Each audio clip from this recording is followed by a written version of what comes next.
ಎಲ್ಲಕ್ಕಿಂತ ಹೆಚ್ಚಾಗಿ ಇವತ್ತು ನಮಗೆ ಬಂದು ಬ್ಲೆಸ್ ಮಾಡಿದಂಥ ಶಿವಣ್ಣ ಗೀತಾಕ್ಕ ಅವ್ರಿಗೆ ನಾವು ಯಾವಾಗಲೂ ಚಿರಋಣಿ ಆಗಿರ್ತೀವಿ. ಜಗ್ಗೇಶ್ ಸರ್ ಆಗಿರ್ಬೋದು, ಅಥವಾ ನಮ್ಮ ಪ್ರೇಮ ಮ್ಯಾಮ್ ಆಗಿರ್ಬೋದು, ತರುಣ್ ಸುಧೀರ್ ಅವರಾಗಿರ್ಬೋದು, ತಾರಾ ಅಮ್ಮ ಆಗಿರ್ಬೋದು, ಅನು, ರಘು ಮುಖರ್ಜಿ, ನಿಷ್ಮಿಕಾ ಎಲ್ಲ, ಅಂದರೆ V P sir, Hamsalekha sir, Arjun sir, ಇವರೆಲ್ಲರಿಗೂ ಧನ್ಯವಾದಗಳು. ಅವರೆಲ್ಲರೂ ತುಂಬ ಬ್ಯುಸಿ ಇದ್ದಾರೆ. ಆ ಬ್ಯುಸಿ ಸ್ಕೆಡ್ಯೂಲಲ್ಲೂ ಕೂಡ ನಮಗೆ ಬಂದು ಬ್ಲೆಸ್ ಮಾಡಿದ್ದಾರೆ.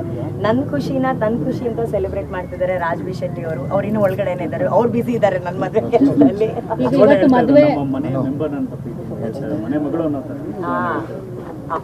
ಅವ್ರು ಹೇಳಿದ್ರು ಅನು ಮದುವೆ ಮಾಡಿಸ್ತೀನಿ ಅಂತ ಹೇಳ್ಬಿಟ್ಟು. ಸೊ ಅವ್ರು ಮುಂಚೆನೆ ಇವ್ರನ್ನ ನೋಡಿದ್ರು. ಇವರಿಬ್ರು ಶಬರಿಮಲೆಗೆ ಒಟ್ಟಿಗೆ ಹೋಗಿದ್ರು ಅಲ್ಲ ರೋಷನ್? ಸೊ ಅವ್ರು ಅವಾಗ ಒಟ್ಟಿಗೆ ಹೋಗಿದ್ರು. ಅದಾದ ನಂತರ ಫಸ್ಟು ನಾನು ಅಣ್ಣನಿಗೆ ಪರಿಚಯ ಮಾಡಿಕೊಟ್ಟಿದ್ದು. ಅಂದರೆ ಇವತ್ತು ಸಾಕಷ್ಟು ಒಳ್ಳೆ ಹೃದಯವಂತರು ಬಂದಿದ್ದಾರೆ. ಫಸ್ಟ್ ಟೈಮ್ ನಾವೆಲ್ಲೂ ರಚಿತಾ ಅವರು ಯಾವ ಕಾರ್ಯಕ್ರಮಕ್ಕೂ ಯಾವ ಫಂಕ್ಷನ್ಗಳಿಗೆ ಹೋಗೋದೇ ಇಲ್ಲ. ಇವತ್ತು ನನಗೆ ನಂಬಕ್ಕಾಗಿಲ್ಲ ರಚಿತಾ ಅವ್ರು ಬಂದು ನಮಗೆ ಬ್ಲೆಸ್ ಮಾಡಿದ್ದಾರೆ ಅಂತ. ಅವರು ಕೊರಗಜ್ಜ ಸ್ವಾಮಿನ ತುಂಬ ಬಿಲೀವ್ ಮಾಡ್ತಾರೆ, ನಾವು ತುಂಬ ಬಿಲೀವ್ ಮಾಡ್ತೀವಿ. ಅಜ್ಜನೇ ಇವತ್ತು ಅವ್ರನ್ನ ಕಳಿಸಿದ್ರು. ಅಷ್ಟು ಖುಷಿ ನನಗೆ.